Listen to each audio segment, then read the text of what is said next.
Hey guys, welcome back to JQ's World. Oh my god, it's been quite some time since I've done the video. I do have some news and some update that I'm going to tell you right now. Black Friday is it around the corner? Is it 1, 2, 3, 4, 5? Maybe about 6 or 7 weeks left till Black Friday on November. Thank God it's going to be a Black Friday this year, even though with the pandemic that's going on and whatnot.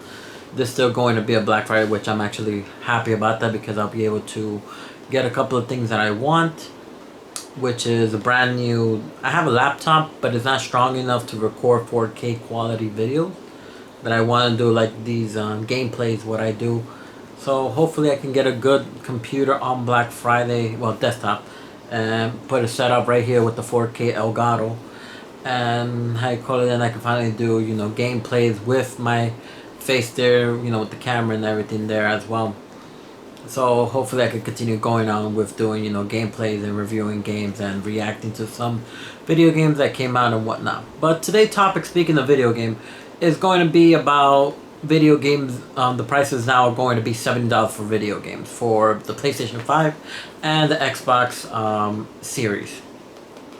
So one thing that did bother me about this when I heard about it, that games will be $70, is I don't think they deserve $70. Or I don't know very much if all games are going to be $70. I mean, there are been a lot of consumers and customers that are not too happy to pay $70 for it. But an article came out saying that customers will be happy to pay $70 for gaming, which I don't believe that's true. Especially in the pandemic that we're in right now, I don't think people will be too happy to spend an extra $10 for a basic game. Nowadays, developers don't make a full game nowadays. They just make the basic game and then you gotta pay for the rest, which is pretty idiotic. And now you won't have to pay $70. Imagine now if you want to get the collector edition or the steel case edition. Back then when the game was $60 and you wanted that edition, it was maybe $70, $80. But now with the $70 plus the edition, a game will now cost $100. And $100 just for one game. And it's not even a finished game. So, in my point of view, video game franchise has lost. I have lost respect to all of them. It could be from any company, from Xbox, PlayStation, Nintendo. If you don't give me a game that's worth $60 as you claim it will be, then I'm not planning to pay $70. I'm sorry. Maybe I got over the fact where you can just go up and buy a game that was $50, $60, and then call it a day, and it had a lot of features in the game that you can enjoy, play. And yeah, if they want a DLC, okay, yeah, you deserve a DLC because you gave a lot of features to the game for you could deserve a DLC, and we'll be happy to pay for DLC because you already gave us so much. But when we're done playing all these features that you gave and we want more, yeah, we'll be happy to give you money for DLC. But nowadays, video game developers make microtransactions. They make everything you have to pay for, skins and everything like that, which is, again, I don't understand why people will pay for skin. It's ridiculous, and it's just plain stupid. I really don't know why would you waste money paying for something just to play dress up with your characters. I really still don't understand the basic of that at all. But as a regular person, like I said, I love video games. I'm not gonna lie saying that I don't. I love retros. I love the new gens. I love, I'm a gamer. But just because I'm a gamer doesn't mean I'm gonna be suckered to go waste a game for $70 and it's not even gonna give me all the features that is demanding. Now, if the games themselves has a lot of hours, a lot of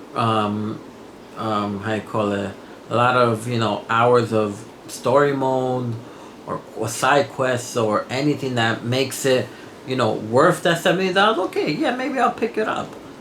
If it has good internet connection, and if it's not laggy or it's not glitchy when the first day it comes out, okay, maybe.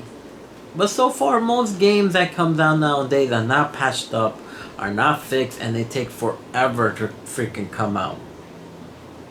let's just give you an example. Right now, Crash Bandicoot 4 came out. Well, about a couple of days ago, Crash Bandicoot 4 came out. And then we have Crash Bandicoot Insane Trilogy, which has 3 games rolled into one. Now, Crash 4 is not as bad of a game, but it hasn't sold well compared to the Crash Insane Trilogy. And that game was just $40. And this game that just came out is $60.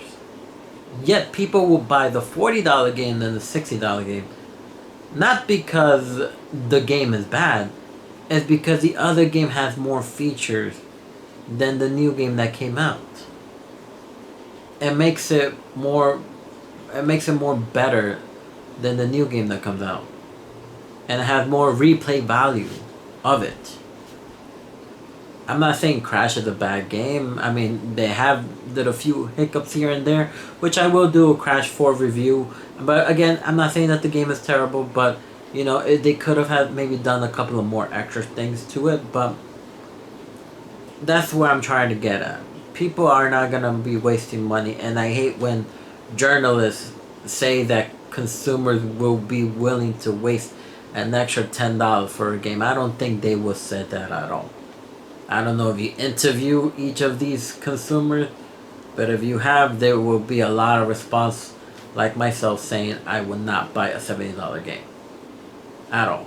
And if they're planning to keep it that way, if they're not planning to change it back to $60 and they're planning to stay with $70, you know, per game, then the only thing I can do on my behalf, and I think everyone should do it, because when you speak with your wallet, they will take you serious.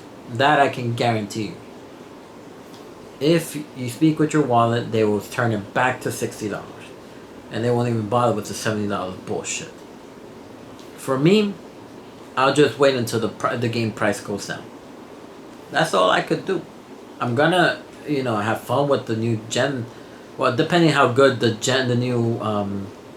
new PlayStation 5 and Xbox Series will be. If it's really good, then I'll consider getting it. But if it's not as I expect it to be, because like I said, Xbox and PlayStation have really dropped the ball on the new gen. And like I said, PlayStation could have been the #1 gaming console. Could have even won the console wars. But they decided not to make it compatible with PlayStation 1, 2, 3, 4 games. Well, just PlayStation 4, which is actually pretty stupid to make it compatible a PlayStation 4 game when you have PlayStation Pro here.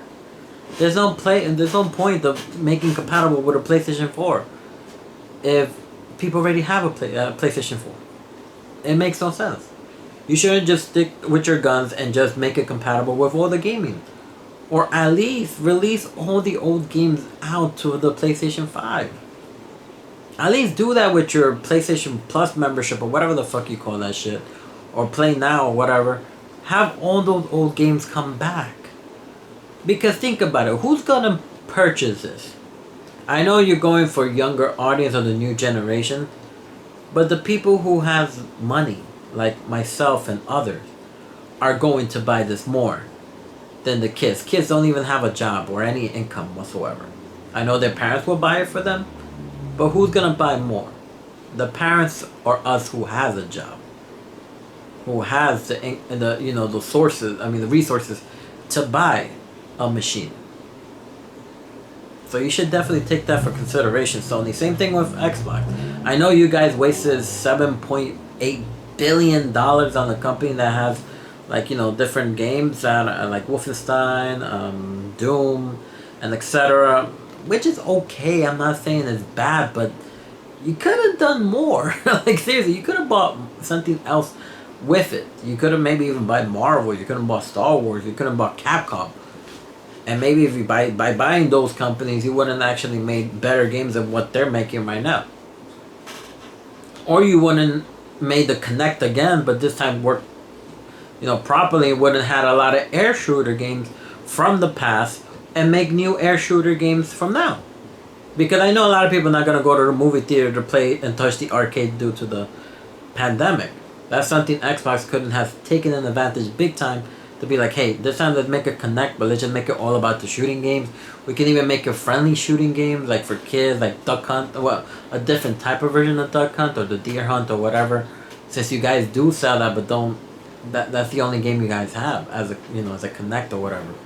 You could have done more or made more games. You could have bought license for all the air shooter games. You could have bought the Tomb Raider one. You could have bought what's this called, Time Crisis, House of the Dead. You could have done all that, and I bet you would have made more money because a lot of people would have loved to play those classic games, even for 2 players. But like I said, I'm just a regular consumer that's more worried about other people and these times that won't be able to afford, they can't even afford a console that's coming out. Do you really think they're going to afford a $70 game? And they're going to just buy one game and like, okay, this game has to last me at least a freaking month. Not, a game won't last you a month. A game will last you for a couple of hours. Max a game will last you is 12 hours if you beat it completely on every difficulty and every feature that has in the game. That's all you're going to get. That's it. But like I said, that's just my point of view. I think if we continue speaking to, you know, developers and, you know, voice our opinions and saying that we don't want this to be happening. We don't want to pay for $70 game. Keep it the way it is, $60. And at least to be reasonable. If you're gonna increase it to $70, make sure developers who makes the video games bust their ass by giving us a lot of features in the game. Not just say, okay, you're gonna play a 1-player game for $70. That was only maybe a 4-hour campaign and that's it. That was worth $70 because it looks pretty. No. That's not worth a $70 game. I'm not gonna buy a $70 game for a 4 hours campaign and that's it. And lately, developers have been lazy nowadays and making good games. And that's the last thing we freaking need now. To go for a $70 game for what, 5-hour, 4-hour campaign, and then that's it, no more. Alrighty guys, so that's basically all I have to say right now. I will do a Crash Bandicoot review very soon. Take care guys, don't forget to comment and subscribe to JQ's World, and hopefully I can, once I get the desktop here, I will continue going on with making more gameplays of all the generations games that are behind me. Anyway, take care guys, stay safe out there, and I'll see you soon.